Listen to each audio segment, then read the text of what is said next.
প্রিয় দর্শক, আসসালামু আলাইকুম। আজকে আমি এমন একটি গল্প বলবো, এই গল্পের কাহিনী অনেকের জীবনের সাথে মিলে যেতে পারে। তো কথা না বাড়িয়ে আমি সরাসরি গল্পে চলে যাচ্ছি। একটা গরিব ছেলে ছিল। ছেলেটার বাবা মারা যাওয়ার পর মা মানুষের বাসায় কাজ করে ছেলেটিকে বড় করে। ছেলেটা সব সময় ভাবতো একদিন বড় হয়ে সে মাকে অনেক সুখে রাখবে। কিন্তু একদিন গ্রামের এক ধনী লোক এসে ছেলেটার মাকে বলল, তোমার ছেলেকে আমাকে দিয়ে দাও, আমি তোমাকে অনেক টাকা দিব।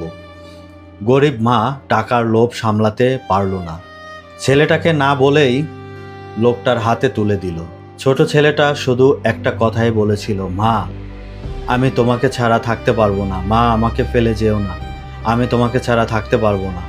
কিন্তু মা তখন টাকার ব্যাগের দিকে তাকিয়েছিল, কোনো কথা বলল না। ওই ধনী লোকটা ছেলেটাকে নিয়ে পড়াশোনা করিয়ে মানুষের মতো মানুষ করে। অনেক বছর পর ছেলেটা বড় হয়ে গ্রামে সবচেয়ে বড় অফিসার হয়ে ফিরে আসে। সবাই ভাবলো এবার সে মাকে হয়তো শাস্তি দিবে, কিন্তু ছেলেটা বাড়ি গিয়ে দেখে তার মা চোখে দেখে না, অন্ধ হয়ে গেছে। একা একা বাড়িতে থাকে। প্রতিদিন ছেলের জামা কাপড় বুকে জড়িয়ে কাঁদে। মা শুধু সবসময় একটা কথাই বলে, একবার আয় বাবা, আমি শুধু তোকে এক নজর দেখতে চাই। এরপর যা হলো কেউ কখনো কল্পনাও করেনি। ছেলেটা দরজার সামনে দাঁড়িয়েছিল, কিন্তু মা কিছুতেই বুঝতে পারেনি এটাই তার ছেলে। অন্ধ মা কাঁপা কাঁপা কণ্ঠে বলল, বাবা তুমি কে? ছেলেটার চোখে তখন পানি। সে নিজের কান্না লুকিয়ে বলল, আমি শহর থেকে এসেছি খালা। মা দীর্ঘশ্বাস ফেলে বলল, আমারও একটা ছেলে ছিল। ছোটবেলায় আমি টাকার লোভে আমার ছেলেকে বিক্রি করে দিয়েছি। ছেলেটা আর নিজেকে সামলাতে পারল না। সে মায়ের হাত ধরে বলল, মা আমি তোমার সেই ছেলে। একথা শুনে বৃদ্ধ মা হাউমাউ করে কাঁদতে লাগলো। তার চোখে পানি, মুখে শুধু একটাই কথা, আল্লাহ আমার ছেলেকে আমার কাছে ফিরিয়ে দিয়েছে। মা ছেলেকে জড়িয়ে ধরে কান্না করতে করতে বলল, গ্রামের মানুষ কোথায়? তোমরা দেখে যাও, আমার ছেলে ফিরে এসেছে। এমন দৃশ্য দেখে গ্রামের সব মানুষ কান্না করতে শুরু করলো।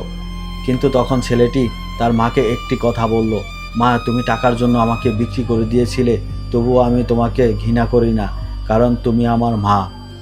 এই কথা শুনে মা আরও বেশি কান্না করতে শুরু করলো। এরপর ছেলেটা তার মাকে শহরে নিয়ে যায় এবং ভালো পরিবেশে থাকতে শুরু করে, আর প্রতিদিন নিজের হাতে মাকে খাইয়ে দেয়। কিন্তু গ্রামের মানুষ আজও বলে, টাকার লোভ মানুষকে অন্ধ করে দেয়। শহরে আসার পর ছেলেটা তার মাকে অনেক যত্ন করত, নিজের হাতে খাওয়াতো, ওষুধ দিত, ডাক্তার দেখাতো। মা প্রতিদিন ছেলের মুখের দিকে তাকিয়ে শুধু কাঁদতো। একদিন রাতে মা ছেলেটাকে বলল, বাবা আমার একটা শেষ ইচ্ছা আছে। ছেলেটা মায়ের হাত ধরে বলল, বলো মা, তোমার সব ইচ্ছে আমি পূরণ করব। মা কাঁদতে কাঁদতে বলল, যে টাকার জন্য আমি তোকে দূরে পাঠিয়েছিলাম, সেই টাকাগুলো আজও আমার কাছে আছে। আমি সেই টাকা দিয়ে একটা এতিমখানা বানাতে চাই। ছেলেটা অবাক হয়ে গেল। পরদিন মা নিজের সব জমি বিক্রি করে গ্রামের গরিব এতিম শিশুদের জন্য ছোট্ট একটা ঘর বানালো। গ্রামের মানুষ প্রথমে তাকে ঘৃণা করত, কিন্তু ধীরে ধীরে সবাই তার পরিবর্তন দেখে অবাক হয়ে গেল। একদিন সেই এতিমখানায় একটা ছোট ছেলে এসে মাকে জড়িয়ে ধরে বলল, মা। এই ডাক শুনে বৃদ্ধ মা কান্নায় ভেঙে পড়ল। সে বুঝতে পারল জীবনে টাকা না, ভালোবাসাই সবচেয়ে বড় জিনিস। কিছুদিন পর মা অসুস্থ হয়ে পড়ে। মৃত্যুর আগে ছেলেটার হাত ধরে শুধু একটা কথাই বলেছিল, বাবা আমাকে মাফ করে দিস। আর সেই দিন পুরো গ্রাম কেঁদেছিল।